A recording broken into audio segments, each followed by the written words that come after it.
La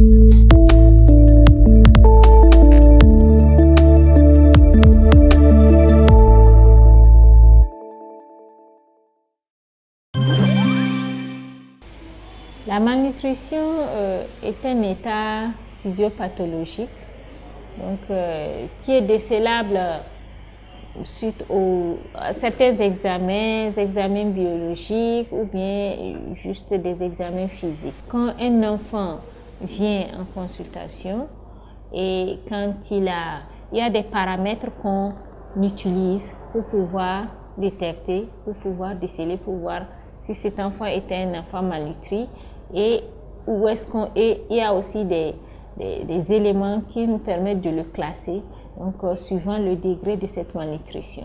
Quand l'enfant vient en consultation et qu'on prend son poids et sa taille, et quand on constate qu'il a un rapport poids sur taille inférieur ou égal à -3 écart type, donc on parle de malnutrition aiguë.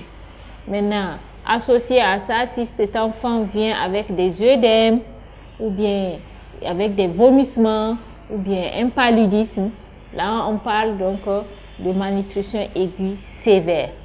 Les causes de la malnutrition chez les enfants, les causes sont multiples, mais la première qu'on peut retenir, c'est une mauvaise diversification alimentaire chez l'enfant.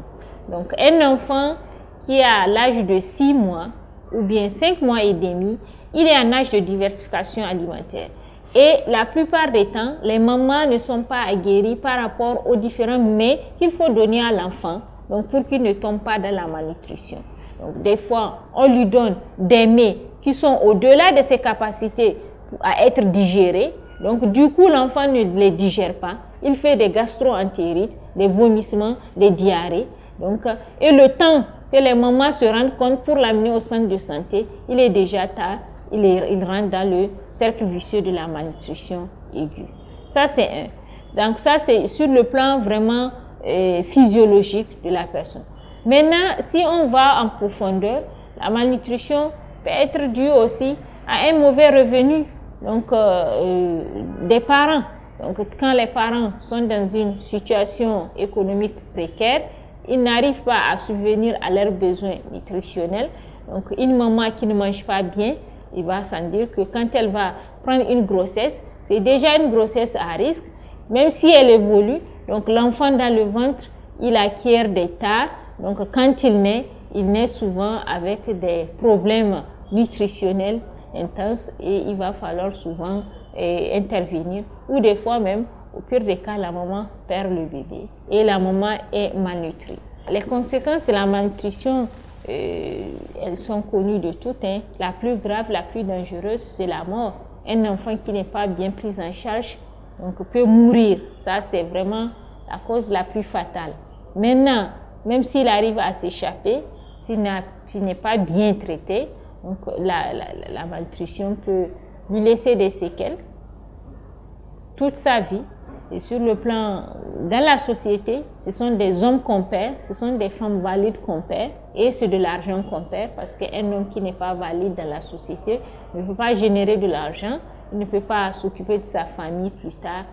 La malnutrition, c'est un mal pluridisciplinaire, c'est-à-dire toutes les spécialités doivent intervenir pour pouvoir éradiquer ce mal, que ce soit en amont comme en aval.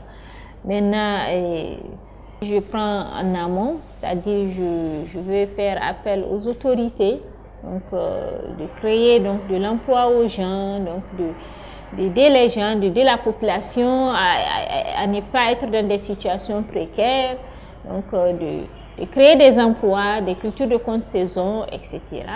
Il faut aussi faire une sensibilisation donc, auprès de ces populations-là donc, sur ce que c'est qu'une alimentation équilibrée, donc les causes nutritionnelles donc, qui entraînent la malnutrition, que ce soit sur le plan quantitatif et qualitatif. Donc il faut que la population soit informée des différents mets, de leur importance sur la santé, et l'État doit faire en sorte que l'accès aux soins de santé et l'accès à l'éducation soit facile donc à toute la population.